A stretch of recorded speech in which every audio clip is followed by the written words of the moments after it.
some motherfucking design on right now. Bring it down, bring it down, bring it down. I got 3 old thoughts to go out. Assalamualaikum warahmatullahi wabarakatuh. Hai. Jadi teman-teman, di sini kita akan melanjutkan mengenai materi Cisco CCNA yaitu 200 sampai 301 ya teman-teman. Nah, jadi untuk bab yang ketiga yaitu pengenalan dan basic Cisco. Di sini kita akan belajar yang pertama yaitu mengenai remote Cisco pada real device ya teman-teman.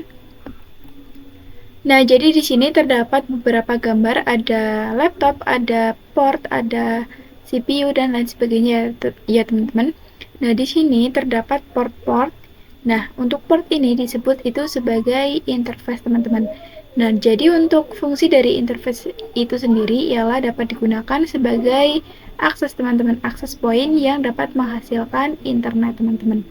Nah, di sini terdapat console port itu yang digunakan untuk meremote laptop atau PC ya teman-teman. Yang ini teman-teman, console port ya. Di sini untuk kabel konsol yang kecil ini kita masukkan ke port yang kecil, lalu yang besar ini kalian dapat masukkan ke laptop kalian atau ke PC kalian teman-teman. Oke, di sini kita akan lanjut mengenai remote Cisco pada paket tracer ya teman-teman. Di sini kita bisa buka paket tracernya. Nah, di sini untuk yang pertama kita dapat tambahkan satu switch ya teman-teman. Kita bisa tambahkan satu switch. Lalu di sini kita juga dapat tambahkan PC teman-teman. Kita akan tambahkan satu PC.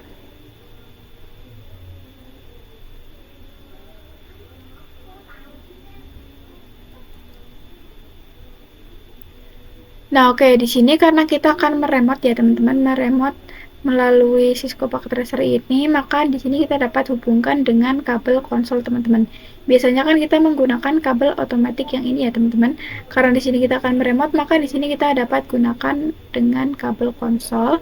Kita hubungkan dari switch, kita pilih yang konsol, kita hubungkan ke PC melalui RS232 teman-teman. Oke. Di sini kita bisa buka PC-nya. Kita bisa pergi ke desktop, lalu pergi ke terminal ya teman-teman. Nah, di sini sebenarnya itu dapat dikonfigurasi pada switch teman-teman. Tetapi pada real device-nya itu switch itu tidak ada tampilan CLI, maka di sini kita dapat gunakan pada PC-nya ya teman-teman. Nah, di sini untuk tampilannya kan misalnya terlalu kecil ya teman-teman. Kalian dapat memperbesar itu dengan klik option lalu preference. Di sini kita bisa pilih yang show. Nah, di sini untuk CLI kalian dapat perbesar teman-teman. Misalnya di sini saya menggunakan 13. Bisa klik apply. Setelah itu kita bisa buka lagi. Nah, oke teman-teman, ini sudah sedikit besar ya teman-teman, tidak kecil seperti tadi. Nah, oke teman-teman, jadi seperti itu ya teman-teman untuk caranya. Nah, di sini yang ketiga kita akan belajar mengenai perintah dasar pada Cisco ya teman-teman. Nah, di sini kita dapat hapus dulu untuk PC-nya ya teman-teman. Kita bisa hapus. Nah, setelah itu di sini kita bisa buka untuk switch-nya. Kita bisa pergi ke CLI. Nah, di sini saya akan jelaskan ya teman-teman. Pertama itu terdapat tanda lebih dari. Tanda lebih dari ini merupakan tanda pada kita itu berada pada user mode teman-teman. Setelah itu di sini ketika kalian melakukan tanda tanya, nah di sini itu terdapat informasi teman-teman bahwa pada user mode itu tidak banyak kita dapat melakukan konfigurasi. Kita tidak dapat melakukan akses teman-teman, itu dibatasi ya teman-teman. Tidak banyak seperti di preference atau di global mode. Nah, jadi selain pada user mode ini terdapat dua mode lagi, yaitu preference dan global mode teman-teman. Di sini ketika ingin masuk ke preference, kita dapat lakukan dengan perintah enable atau en juga sudah cukup ya teman-teman, atau ena. Oke, di sini kita bisa tanda tanya lagi. Nah, di sini di preference itu terdapat akses yang lebih banyak daripada di user mode teman-teman. Di sini ketika kita kan misalnya yang terakhir itu show teman-teman. Di sini untuk more itu untuk melihat lebih banyak lagi. Ketika kita enter itu hanya muncul satu informasi saja teman-teman. Agar mendapat lebih banyak informasinya, kita dapat ketikkan tombol spasi pada keyboard kita, teman-teman. Nah, oke, di sini sudah banyak nih, teman-teman. Nah, di sini ketika kita itu berada, misalnya tadi kita bisa masuk dulu. Ini sudah ya, teman-teman. Ini sudah di preference, itu ditandai dengan tanda pagar seperti ini, teman-teman. Lalu ada satu mode lagi, yaitu global mode. Itu aksesnya lebih banyak, teman-teman. Cara agar masuk ke global mode itu dapat diketikkan dengan perintah config atau conft seperti itu saja ya, teman-teman. Conft. Nah, oke, teman-teman. Jadi di sini tandai yaitu dengan switch, lalu di sini ada tanda buka kurung config pagar, itu menandakan kita bahwa berada pada global mode, teman-teman. Di sini ketika kita tanda tanya lagi, nah di sini itu terdapat banyak akses, teman-teman, lebih banyak lagi daripada preference maupun pada user mode, teman-teman. Kita lebih banyak lagi untuk aksesnya atau konfigurasinya. Nah, pada preferensi itu kita itu tidak dapat melakukan konfigurasi atau mengubah isinya, teman-teman. Sedangkan pada global mode itu kita dapat melakukan konfigurasi apapun dan mengubah isinya itu bisa, teman-teman, pada global mode. Nah, di sini kita akan lanjut mengenai service password encryption ya, teman-teman. Nah, jadi teman-teman, jika switch kita itu tidak dilakukan atau dikasih password, itu kan pastinya orang-orang dapat melakukan hack ke switch kita ya, teman-teman. Jadi di sini kita akan coba untuk menambahkan password pada switch agar lebih aman ya, teman-teman. Di sini kita bisa buka switchnya, kita bisa buka ini, teman-teman, CLI-nya. Nah, di sini kita bisa masuk ke preference terlebih dahulu. Lalu kita bisa masuk ke global mode. Nah, di sini untuk setting passwordnya itu dengan perintah kita bisa masukkan dengan enable password. Yang pertama kita buat dulu enable passwordnya, teman-teman. Misalnya passwordnya 123. Setelah itu di sini kita bisa exit. Kita bisa exit lagi. Oke, teman-teman, jadi harusnya ketika kita melakukan atau pergi ke preference itu ketika kita masuk pasti akan dimintai password, teman-teman. Di sini kita bisa ke enable. Oke, di sini dimintai password ya, teman-teman. Kita dapat masukkan password enable yang tadi kita buat, yaitu 123. Oke, teman-teman, di sini sudah ya, teman-teman. Tetapi dengan enable password itu di sini kita bisa cek ketika kita lupa, teman-teman, apa sih tadi kita masukkan passwordnya itu apa ya, kita lupa, kita dapat lakukan dengan show run. Nah, di sini kita dapat tahu nih, teman-teman, enable passwordnya itu kita dicantumkan ya di sini 123, teman-teman, seperti itu. Nah, tetapi dengan enable password ini itu tetap tidak secure, teman-teman. Ada cara lain agar lebih secure lagi, yaitu dengan password secret ya, teman-teman. Nah, di sini kita bisa lakukan saja. Di sini kita bisa langsung saja masuk ke global modenya. Lalu di sini kita bisa masukkan perintah, yaitu untuk enable secretnya. Misalnya di sini apa ya, teman-teman, kita masukkan coba Cisco seperti itu saja. Lalu di sini kita bisa enter, kita bisa exit, kita bisa exit lagi. Kita akan coba masuk ke preference dengan enable. Nah, di sini teman-teman, kalian itu dapat bebas mau menggunakan password yang pertama, yaitu dengan enable password atau dengan enable secret, teman-teman. Di sini saya akan coba menggunakan yang secret ya, teman-teman. Oke, di sini kita bisa show run lagi. Nah, jadi teman-teman, di sini untuk enable secret itu seperti di blog ya, teman-teman. Passwordnya itu berubah. Tadi kan kita menggunakan Cisco kan untuk passwordnya. Nah, di sini itu diterjemahkan seperti ini, teman-teman, agar lebih secure. Nah, untuk password enable juga sebetulnya itu dapat juga dibuat seperti ini, teman-teman. Itu dengan cara di sini kita bisa lakukan ya, teman-teman. Nah, di sini kita akan coba buat untuk enable passwordnya itu menjadi enable secret dengan cara yaitu password encryption, teman-teman, atau enable encryption ya, teman-teman. Kita dapat masukkan dengan perintah password service password encryption, ini pakai Y ternyata, teman-teman. Kita bisa enter. Oke, setelah itu di sini kita bisa exit, lalu exit lagi. Kita bisa ke enable, kita masukkan passwordnya, kita bisa show run lagi. Oke teman-teman, jadi di sini untuk enable passwordnya itu sudah berubah ke enable secret menggunakan enable encryption ya teman-teman. Nah sebetulnya untuk enable password ini juga dapat dilihat pada Google nih teman-teman. Kita bisa copy terlebih dahulu. Kita bisa buka untuk Google-nya ya teman-teman. Di sini kita bisa ketikkan perintah yaitu ini teman-teman. Nah, di sini ada banyak ya teman-teman. Saya akan menggunakan Cisco Password Cracker saja. Nah, di sini kalian dapat ketikkan sandi yang tadi, kita bisa paste. Oke teman-teman, jadi di sini sudah bisa ya teman-teman. Arti dari sandi yang tadi kita copy itu ketika dipaste itu teks biasanya atau sandinya itu 1, 2, 3 ini benar ya teman-teman. Jadi lebih aman menggunakan yang secret enable ya teman-teman, atau enable secret karena lebih secure teman-teman. Nah, oke teman-teman, di sini kita akan lanjut mengenai konfigurasi IP address pada Cisco di router ya teman-teman. Nah, oke, di sini kita dapat hapus dulu untuk switch-nya. Kita bisa tambahkan routernya ya teman-teman. Saya akan menggunakan router 1841 saja. Lalu kita bisa tambahkan PC-nya 1, 2, 3 teman-teman. Lalu di sini kita bisa tambahkan switch-nya. Kita bisa tambahkan di sini. Oke, setelah itu di sini kita dapat hubungkan ya teman-teman.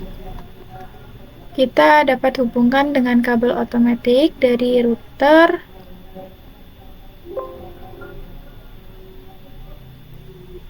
ke switch. Lalu di sini kita bisa hubungkan. Oh ya teman-teman, di sini kita bisa rapikan terlebih dahulu.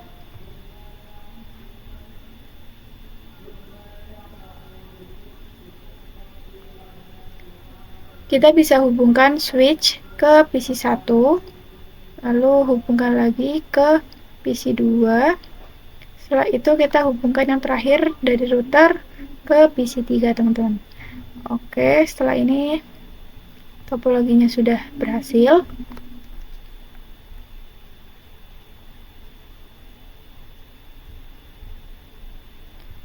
Nah, di sini kita bisa buka routernya. Di sini ketika kita buka config, itu kan kita dapat konfigurasi pada fast Ethernet ya teman-teman. Tetapi pada real device itu tidak ada seperti itu teman-teman. Kita real menggunakan CLI semua teman-teman. Nah, jadi di sini kita akan konfigurasi melalui CLI saja. Nah, sebelum konfigurasi kita dapat tentukan nih teman-teman IP-nya berapa. Di sini kita bisa tambahkan ya teman-teman.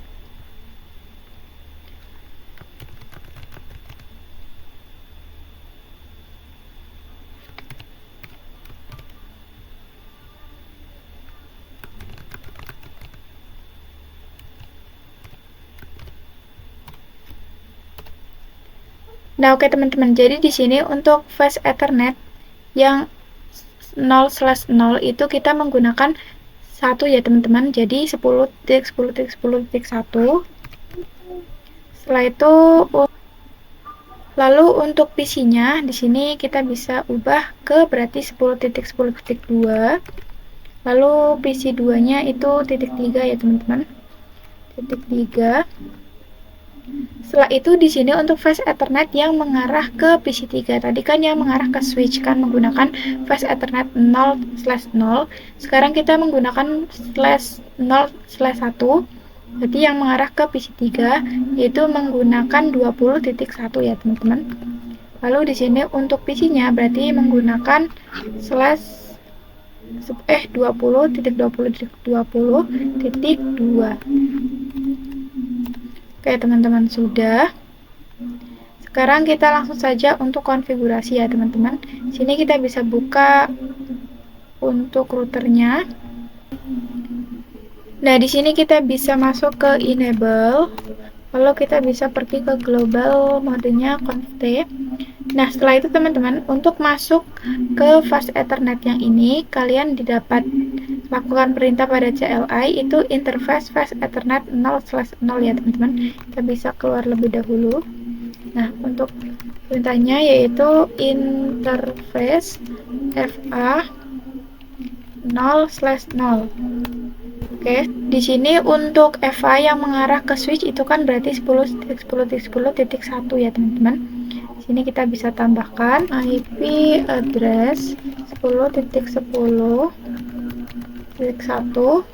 Lalu karena menggunakan /24 maka 255.255.255.0 seperti ini teman-teman. Kita bisa enter. Lalu untuk mengaktifkan fast Ethernet 0/0 maka di sini kalian dapat ketikkan perintah itu no shutdown.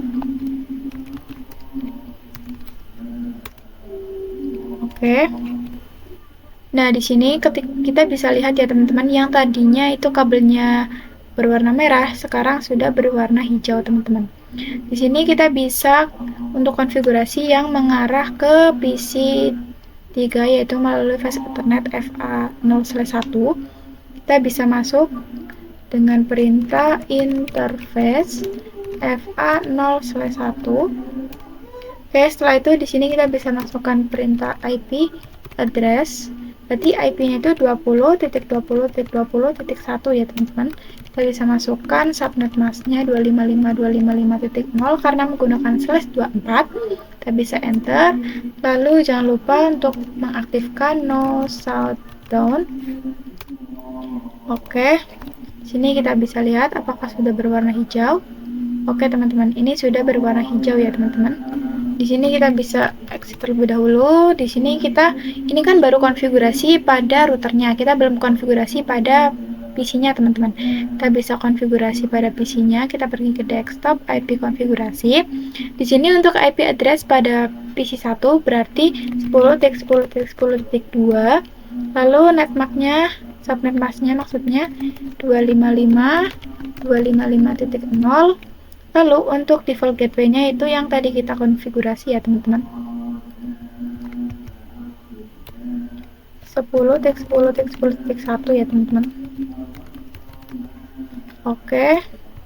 Setelah itu kita konfigurasi di PC 2-nya. 10.10.10.3. Lalu untuk subnet mask-nya berarti 255.255.0.